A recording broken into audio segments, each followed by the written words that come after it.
let's get this show going. What do you say, Brian? Let's do it. Okay, today we've got Brian Greenwald in talking to us.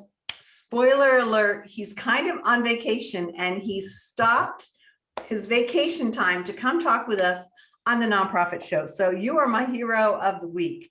If you would do that, Brian. I am very, very impressed. To talk to you, Julia. So. Well, it's really great. Today, we're going to ask Brian to talk about tech, and we're going to ask him the big question, can tech save nonprofits? Big, dramatic answer. Well, absolutely not. And, as a technology company, that's often surprises people when we say that essentially technology is not the solution to anything in its own right? So, I'm going to qualify here, but absolutely, if you go into that conversation thinking about technology as some sort of magic solution to your issues, you're going to probably end up creating more problems than you solve. And we see this time and time again. Okay, well, we have a lot of questions. And before we get to those, we want to thank our sponsors. Without you, we would not be having conversations like we're going to have today with Brian Greenwald. And wow, that's a pretty tough, that's a big topic. So we're excited to hear what Brian has to say. Again, I'm Julia Patrick, CEO of the American Nonprofit Academy. Jarrett Ransom, my intrepid co-host, is actually, this is so bizarre, Brian, but she's also in Florida, where you are coming to us from. Oh, I'll grab a cup of coffee with her later. Different part. Well, I think you're in different parts of the state, but that's pretty cool. So we will be welcoming back Jarrett next week. And Jarrett always has an interesting thing that she does on every time she travels. She engages with one nonprofit out of town or in the community where she's visiting. So we'll hear what her experience was. Okay, so the big topic of the day, can tech save nonprofits? And you're saying no. And before we do that, I want you to talk to us about how you've created this viewpoint. You serve with a really interesting company called Generate Impact. Let's start there. Tell us what Generate Impact does. So Generate Impact, in terms of nuts and bolts, is a technology services company, which, based on my views on this, our views on this is sort of maybe a different angle. We provide a really broad range of services to humanitarian, social impact, and sustainability organizations and causes exclusively. And the reason we do that is because we believe that it's time for a benevolence economy, right? So that means that organizations need to be profit-enabled, not profit-driven. And we need to think of our organizations as contributions to well-being and fulfillment for everyone. And so in a nutshell, what that means is that for-profit companies need to behave more like nonprofits. Mm-hmm. And likewise, in terms of, the way that people are using technology or bringing in innovative ideas from for-profit business, maybe nonprofits need to operate a little bit more like for-profits. Yeah. And so basically, we work with organizations in a deep partnership model to help them find the more human-centered, sustainable way to use technology, and whether that's custom development all the way into platform technology. We're a Microsoft Tech for Social Impact partner. Okay. And we really start with the human element in everything we do. So let's dive into that a little bit. And when you say the human element, what does that mean? Is that being like user friendly, or that, explain what that means to us. Yeah, so it's basically taking a human-centered approach to technology. So the premise of the question, can technology save nonprofits? Well, of course not. Human beings do things, right? And so you have to start by thinking about who it's for. So the premise of the question is wrong. You need to back up from there. You need to think about, who is this for? Who's going to use it? Who's going to maintain it? How are you going to convince people to use it? People are not accumulations of ones and zeros. They have emotions. They have needs that go beyond the digital tools that they're given. And so you have to start a step backwards. What are the business issues you're trying to solve? How are we going to enable people who are using this technology to be the best version of themselves and to be able to focus most of their energy and passion on the mission and the people that whose lives are impacted by their work? So you need to step back from technology and actually interestingly, take a technology last approach. So first think about adoption, then Okay, think about wow. life cycle management, Uh-huh. and then in a co-creation process, and that's where techniques like human-centered design and design thinking are really helpful to bring people along with you, not only the people who are using the technology, but the people who are benefiting from the mission of that organization, to Mhm. make sure that you're solving the right problems. To just take a tool and plug it in and think that that's going to actually solve the issues of culture, the issues of process, organizational friction, efficiency, it's just not realistic. And so taking the step back and thinking about the people involved first really makes a huge difference. I'm fascinated by this approach that you're taking. And one of them is that I'm thinking back about, say, 5 years ago, when we started seeing events using cell phone integrations for bidding and fundraising. And the big discussion was, and this is going to sound very crass, but this was what everybody was saying, will older, wealthy patrons whip out their smartphones and use this bidding technology? And will we see a plummet of potential revenue during big events? And, that was, listening to you, I see that that was kind of maybe the wrong question that we should have been asking, because it was just such a narrow focus on one aspect that really is a one and done problem if you look at it that way, versus moving it across the organization and understanding how just smartphone technology would work. I mean, what are you seeing just in the past 5 years? Probably a lot of changes. I know I have. Yeah, anecdotally, I was just with my 80-year-old mother the other day, and she was doing everything on her cell phone. So I think that to sort of overgeneralize, or to think that there's this sort of pat answer, because based on the past, is kind of missing the point. And again, it's the same thing. You have to meet people where they are.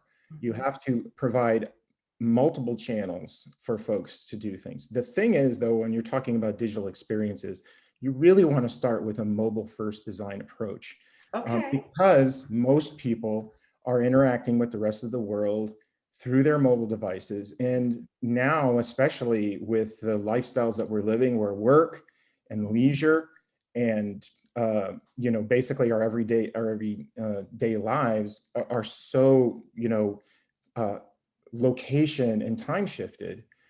Having a mobile strategy is critical. And so we usually recommend that whether you're building your website or a progressive web app, that you start with mobile first design and Interesting. then build out the desktop experiences, because people Yeah. are on the go, they're on the move. I was on the beach yesterday answering work emails. And so I think that it's just meeting people where they are and starting with considering, how are people living? How are people engaging with the world, and bringing that experience to them? Do you think that this has really been pushed forward more rapidly because of the pandemic? Or do you have I mean, I know that we're talking about recovery, and this is one of the reasons why we wanted to have you on, is that, I know Jarrett and I have in our teams are really focused on moving forward into a recovery mindset. But I'm just so curious, and I think nonprofits didn't think about this as much as they were forced into. Well, I mean, I don't think it's just nonprofits. I think all of us, right? Yes. So I worked from home for a few years, for a few years now. And so Zoom and sort of video calls, that's been, I managed a global team. Now this genie is out of the bottle, right? So we're not going back to the days where you hop in your car and you drive 25 minutes and you sit at your PC and you work from 9 to 5 and then you go home.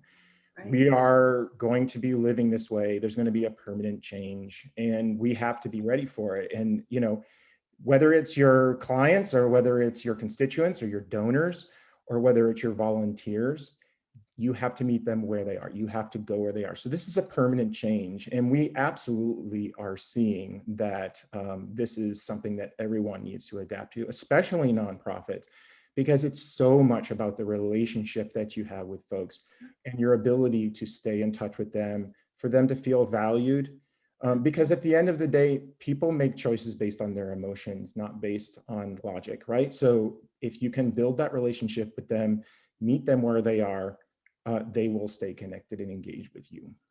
Yeah, absolutely. Now, let me pivot just a little bit. And when we talk about technology and we talk about, understanding some of these fundamental issues that we should be talking about before we start adopting technology, this is the thing that I hear all the time, and I'm sure that you do as well. Yeah, that sounds great, Brian, but I'm working with limited staff. And so there's a part of us, I think, that says, okay, because we're working with limited staff, we need technology because it helps amplify the workload and the process of a fewer people. Is that realistic?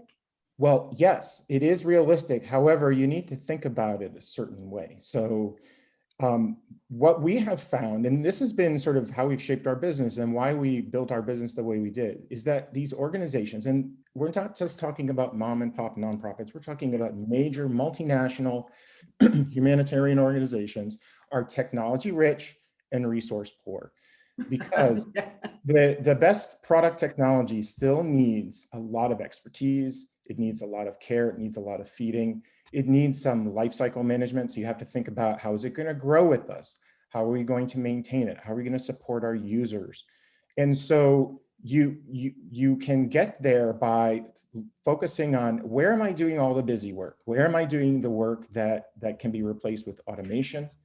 Where am I doing the work that can be, where I can be integrating systems, possibly consolidating to fewer platforms, but then allowing data to flow in between different systems, right?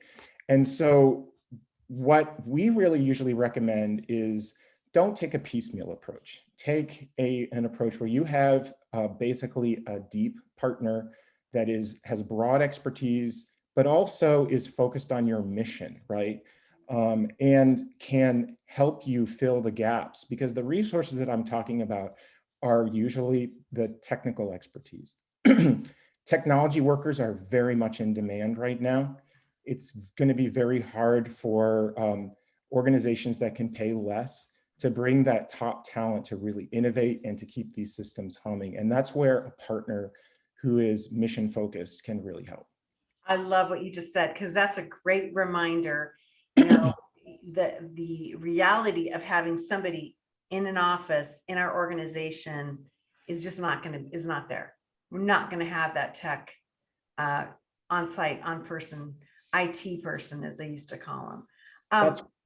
I mean, one of the things that I'd like to revisit, and I think that you said this very subtly, and I'm going to push you a little bit, that is that Generation Impact is, I like to use the word agnostic when it comes to technology. And I think it's really important to understand that when you are communicating with us, you all don't have your own software platform that you're saying all these things because your product does it, right? I mean, yeah, no, we made a choice that we wanted to be technology agnostic because we're, again, human focused. So what might be right for one organization, say Google Workspace, because of what their needs are, might not be right for another one that needs something more enterprise like M365.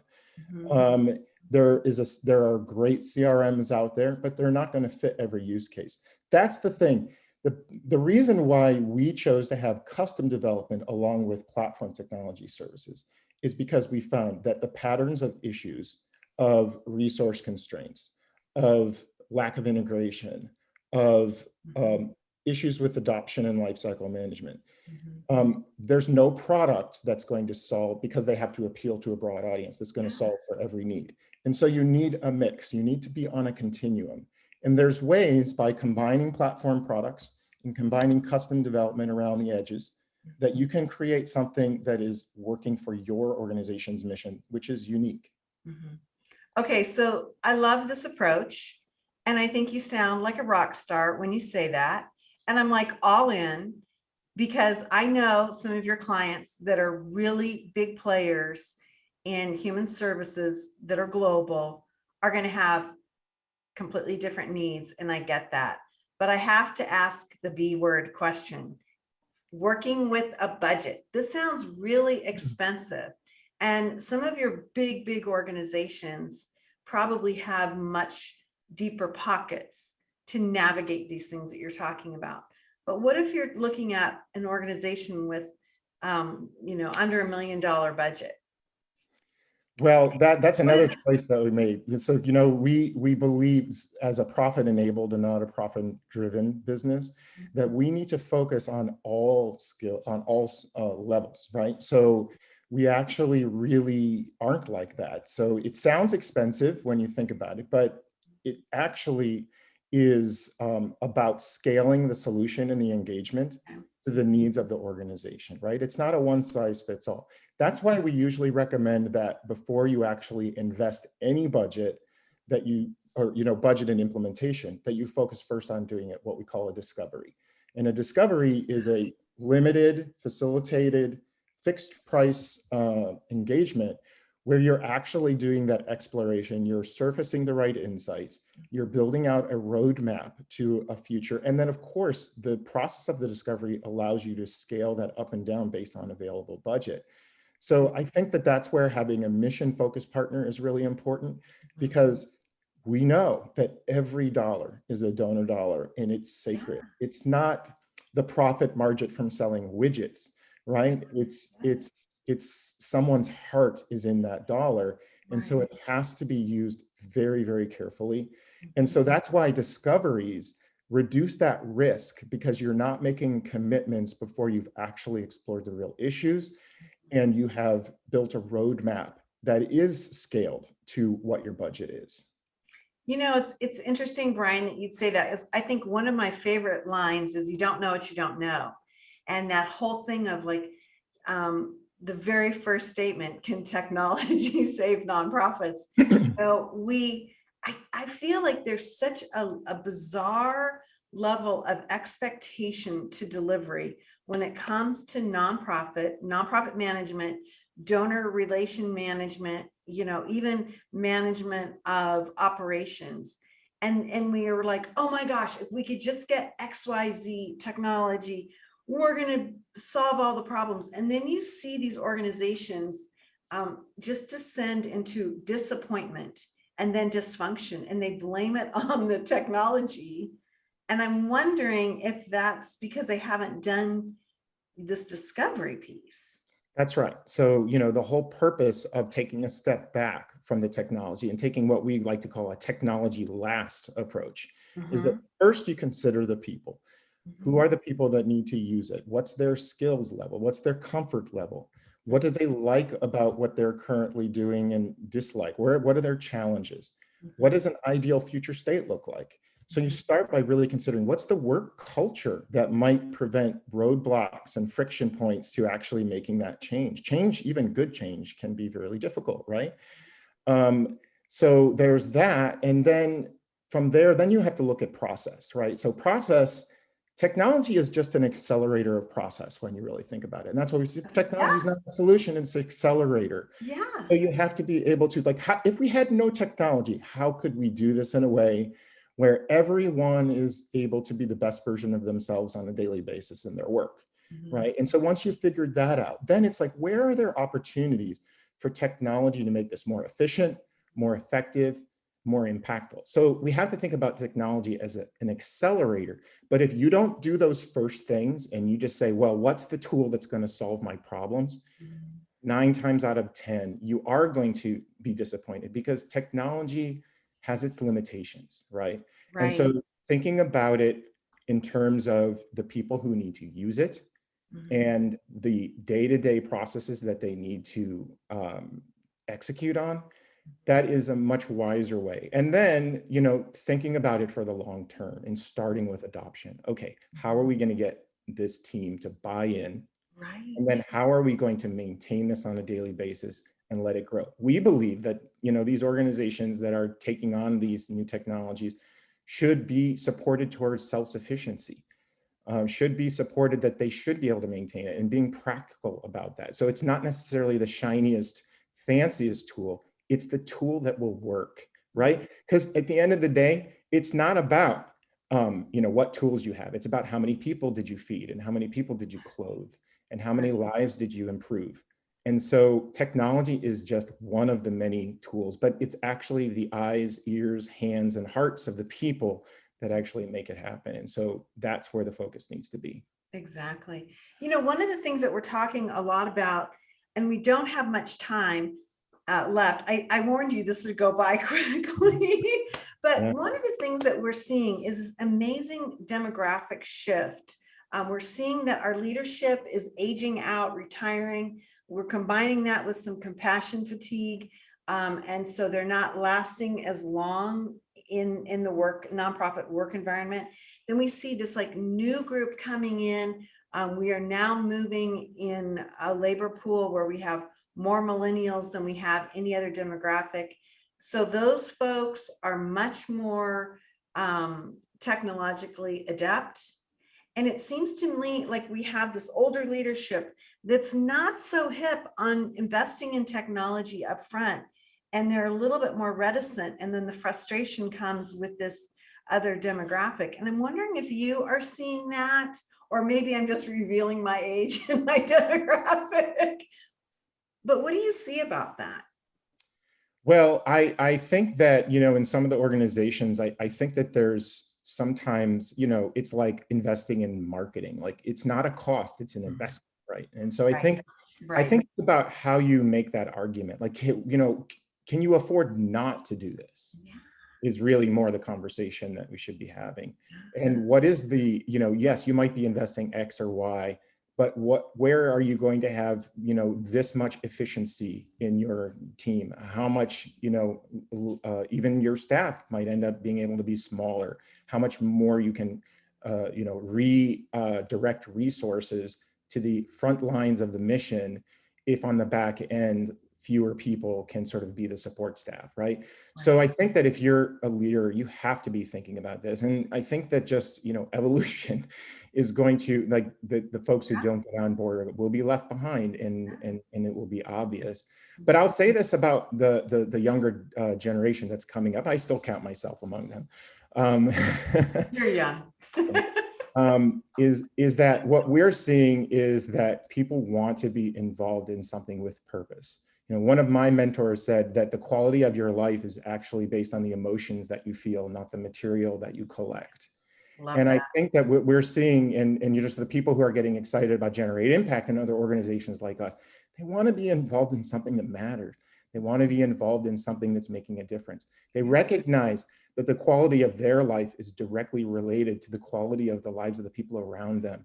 And so that's why we believe benevolence economy is what we need. And that means that for-profits need to do more than just write checks and have days of caring.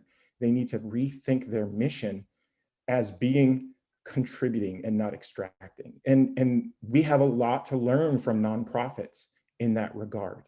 And nonprofits have a lot to learn about how to run a kick-butt business that gets things done and innovates, because in the for-profit world, if you're not innovating, you're falling behind. And so that's where I think this deep partnership model between technology companies and nonprofits and for-profit companies and nonprofits, of like coming a little closer together and thinking about it. And millennials will just race to be a part of those organizations. Yeah. I love the way you phrase that.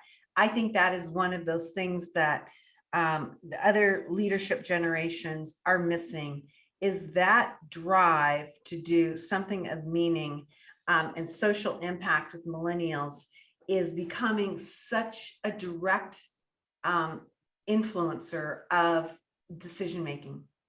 And that if nonprofits miss that piece, they're going to miss out on an entire demographic, not only with donors, but with leadership, with policymakers. I mean, it has pressure that is really exciting, but it's really exerting itself down onto the nonprofit sector. And we're not talking enough about it, I think, because it's somewhat of a newer discussion, but it's a huge, huge piece of the pie and piece of success moving forward. And I think we were starting to talk about it with the pandemic. When the pandemic hit, then it kind of stuttered a little bit, and we kind of had to move into some other things. but we saw the impact of that with millennials being able to adopt very quickly the technology needed to work from home. Absolutely. Think about it. I mean, they were like right on it, that, you know, and it was all of the older demographics that was struggling, and, you know, all of the funny memes, and even Saturday Night Live did a piece on, you know, the older workers of an office were just had to get into bed after each Zoom call because they were so freaked out, you know. It's an interesting conversation to have as we move forward. I could talk to you for days, because this is like this is what I love. I love trend work. I love the technological aspect and change that we're seeing in our sector. And if Jarrett was here, she would remind us that, you know, we have been due for a shakeup and a disruption in the nonprofit sector. Shamefully, we have been so behind the curve when it comes to adopting technology. And so it's a new day. And if we don't get on board, we're going to be really behind in this recovery. Really. But I think it's coming, it's happening. I mean, the conversation that we're having with lots of organizations, they're recognizing that they need to invest in technology. Yeah. We always say, well, just make sure that you're not leaving the people behind, because they're the people who need to use it, and those are the people that need to benefit from it. And so I think that change is coming. But I think you're right. Like, what is the lesson of the pandemic, and how can we, and that is that we have to live for each other. We have to live for our greater world, because this was the first time in my lifetime, and I lived through September 11th, that absolutely every human being on the planet was impacted equally. That is unique. And so you're right. We can't forget, because we vaccinated and, you know, we have some sort of normalcy, that what can we make out of this ordeal that can change the world in a positive way? Absolutely. Wow. That's what we're thinking about every day. I love it. Well, I'm super impressed. I'm just so thrilled that we could have somehow met you. I'm not exactly sure how that happened, but it's a great thing. I want everyone to see Brian's information, generateimpact.com, a really interesting website. You need to check it out. They deal with some powerhouse organizations that are doing global relief work, all the way to smaller organizations. They've got an amazing team, and really an interesting approach to the adoption and the use of technology. And, you know, we haven't even really talked today, Brian, about technology and our clients.